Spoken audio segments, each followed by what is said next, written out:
Asia ఖండంలో అతిపెద్ద revenue division కేంద్రం మదనపల్లిగా గుర్తింపు ఉంది. గత ప్రభుత్వం మదనపల్లి రెవెన్యూ డివిజన్ను విభజించింది. జిల్లాల విభజనలో భాగంగా పొంగనూరుకు చిత్తూరు జిల్లాలో కలిపింది. అయితే ఎన్నికల హామీ మేరకు జిల్లాల పునర్విభజన ప్రక్రియలో భాగంగా మదనపల్లి జిల్లా కేంద్రంగా కూటమి ప్రభుత్వం గెజెట్ ప్రిలిమినరీ నోటీసును విడుదల చేసింది. ఈ నోటిఫికేషన్లో పొంగనూరు నియోజకవర్గంలోని రెంపిచెర్ల, పులిచెర్ల మండలాలు లేకపోవడంపై గందరగోళ పరిస్థితులు నెలకొంటున్నాయి.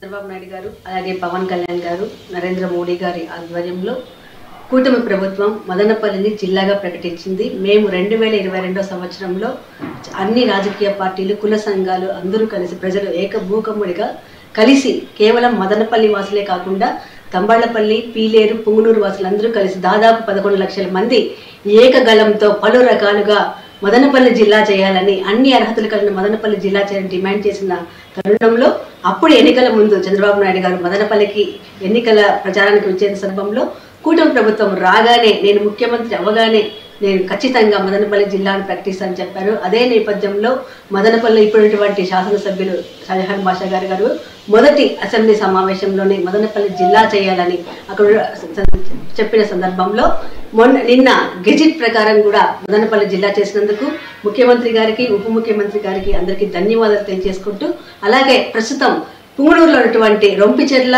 పులిచెర్ల మండలాలు రెండింటినీ చిత్తూరు జిల్లాలో కలిపారు.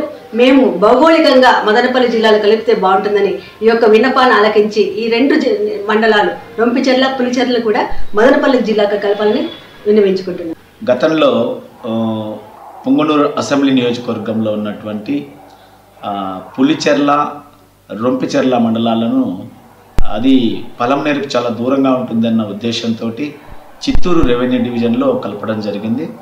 అయితే ఇప్పుడు వచ్చిన కొత్త నోటిఫికేషన్లో మళ్ళీ వాటిని చిత్తూరులోనే అలా ఉంచేసినట్లుగా వచ్చింది. కాబట్టి దానివల్ల ప్రజలకు అసౌకర్యం ఉంటుంది. ఇప్పుడు పీలేరు కొత్తగా రెవెన్యూ డివిజన్గా ఏర్పడతా ఉంది. కాబట్టి పీలేరుకు అతి సమీపంలో ఉన్నటువంటి పులిచెర్ల అండ్ రొంపిచెర్ల మండలాలని ఖచ్చితంగా పీలేరు రెవెన్యూ డివిజన్లో కలపాల్సినటువంటి అవసరం ఉంది. ప్రజలకు అది చాలా సౌకర్యంగా, పరిపాలనకు కూడా అది సౌలభ్యంగా ఉంటుంది. కాబట్టి ఖచ్చితంగా పీలేరు రెవెన్యూ డివిజన్లో పులిచెర్ల, రొంపిచెర్ల మండలాలని కలపాలని అడుగుతా ఉన్నాము. అదేవిధంగా అవకాశం ఉంటే చంద్రగిరి నియోజకవర్గంలో ఉన్నటువంటి అది తిరుపతికి చాలా దూరంగా ఉండే మండలాలు 2 ఉన్నాయి, ఎర్రవారిపల్లెము, చిన్నగొట్టిగల్లు. వీలైతే అవి కూడా పీలేరుకు సమీపంలో ఉంటాయి. కాబట్టి పీలేరు రెవెన్యూ డివిజన్లోకి వాటిని కూడా తీసుకొని